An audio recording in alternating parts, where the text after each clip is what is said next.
ఈరోజు ఇక్కడికి వచ్చిన తెగు అంటే ఏమిటి, వైఎస్ఆర్ కాంగ్రెస్ పార్టీకి సంబంధించిన కార్యకర్తల్లో తెగు అంటే ఎలా ఉంటుంది అని చెప్పి రాష్ట్రానికి చాటి చెప్పిన నా అక్క చెల్లెమ్మలకు, నా అన్నదమ్ములకు అందరికీ కూడా సెల్యూట్ చేస్తాను.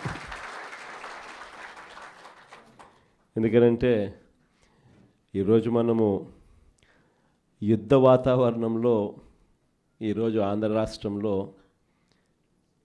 ప్రజలు బ్రతుకుతూ ఉన్న పరిస్థితులు కనిపిస్తూ ఉన్నాయి.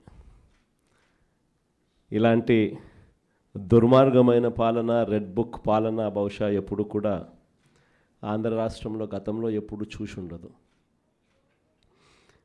అలాంటి పరిస్థితుల మధ్య ప్రజాస్వామ్యాన్ని ఖూనీ చేయడం అంత సులువు కాదు. ప్రజల్లో వ్యతిరేకతను గొంతు పట్టుకొని నలపడం అంత సులభం కాదు.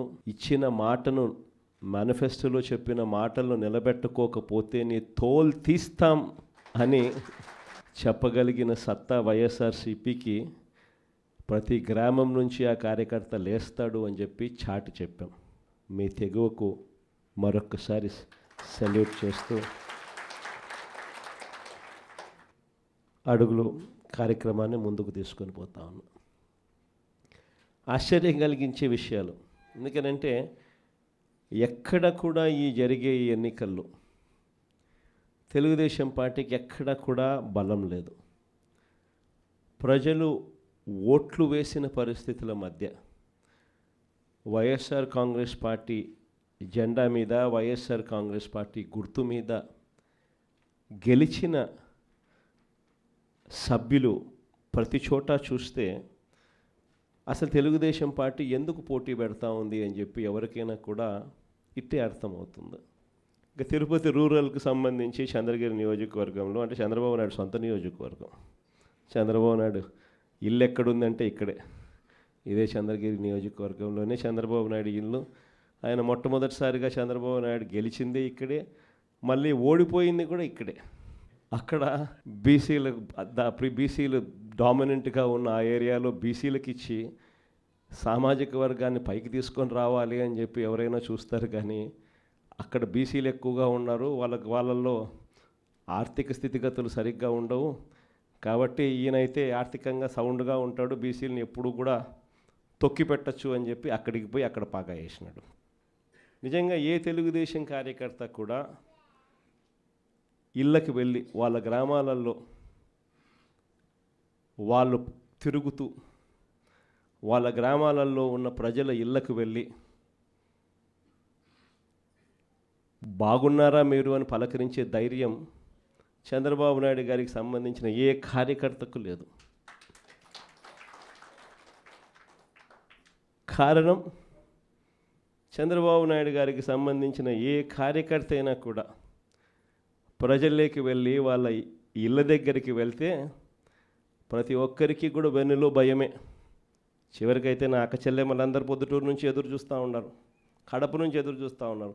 ఏదో ఉచితంగా బస్సు వస్తుంది, ఏదో విశాఖపట్నం పోయి రావచ్చు కదా, పొద్దున పోయి సాయంత్రానికి వెనక్కి రావచ్చు కదా అని చెప్పి అటువంటి చిన్న చిన్నవి కూడా పట్టించుకోవడంలా, దానికి కూడా దిక్కులేని పరిస్థితిలో ఈరోజు రాష్ట్రంలో పరిపాలన సాగుతూ ఉంది.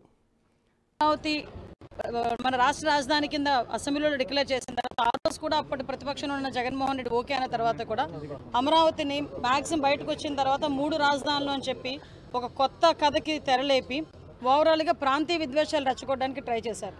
కానీ అమరావతి ప్రజలు కానీ ఆంధ్రప్రదేశ్ రాష్ట్ర ప్రజలకి కూడా అమరావతి రాజధానిగా ఉండాలి ఒక సెంటిమెంట్గా భావించుకొని వైజాగ్ ప్రజలు సైతం కూడా అమరావతి రాజధానిగా రావాలని కోరుకునే పరిస్థితి కనిపించింది. ఇదంతా కూడా అమరావతి ప్రజలకి అమరావతి రాజధానిగా రావాలని చెప్పి వైజాగ్ ప్రజలు కూడా అనుకున్న పరిస్థితి కనిపించింది మనకి. ఎందుకంటే ఆ రోజుల్లో మనకి వైజాగ్ను ఒక రాజధాని కింద చేస్తాం, కర్నూలుకో రాజధాని చేస్తాం, ఇక్కడ ఒక రాజధాని ఉంచుతామని రకరకాల పుకార్లు పెట్టిన పరిస్థితి నుంచి ఆ రోజు మనందరికీ తెలుసు అమరావతి రైతులు ఎన్నో త్యాగాలు చేసిన అమరావతి రైతులందరూ కూడా రోడ్ల మీదకి వచ్చి వాళ్ళు న్యాయ పోరాటం చేస్తే వాళ్ళ మీద కేసులు పెట్టిన పరిస్థితి.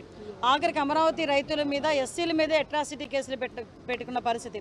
అమరావతిని చూడటానికి వస్తామని చెప్పి గౌరవ ముఖ్యమంత్రి చంద్రబాబు నాయుడు గారు ప్రతిపక్షంలో ఉండేటప్పుడు ఒక బస్సు యాత్ర చేస్తే బస్సు మీద రాళ్ళు రువించిన పరిస్థితి.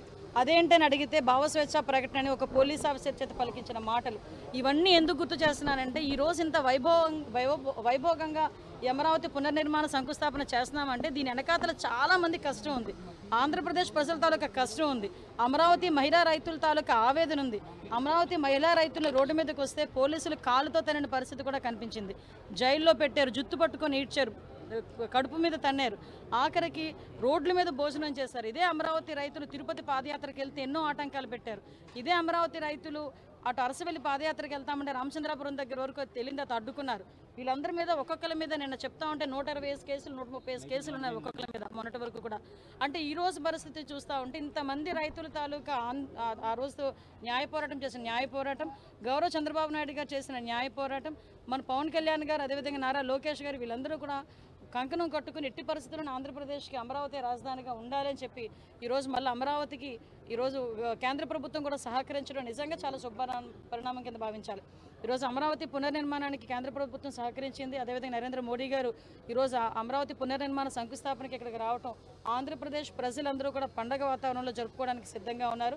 అందరూ కూడా నలుమూలల నుంచి రావడానికి సిద్ధంగా ఉన్నారు. దానికి సంబంధించిన ఏర్పాట్లు ఎలా ఉన్నాయని ఈరోజు చూడడానికి రావడం జరిగింది. ఓవరాల్గా రాష్ట్రం అన్ని మూలల నుంచి వచ్చిన ప్రజలందరికీ కూడా ఎక్కడ ఎటువంటి ఇబ్బంది లేకుండా, ట్రాఫిక్ ఇబ్బందులు లేకుండా, అదేవిధంగా వాళ్ళకి ఎటువంటి అన్ని సౌకర్యాలు కలగజేసి ఈరోజు గవర్నమెంట్ కూడా ఈరోజు సిద్ధంగా ఉన్నాం.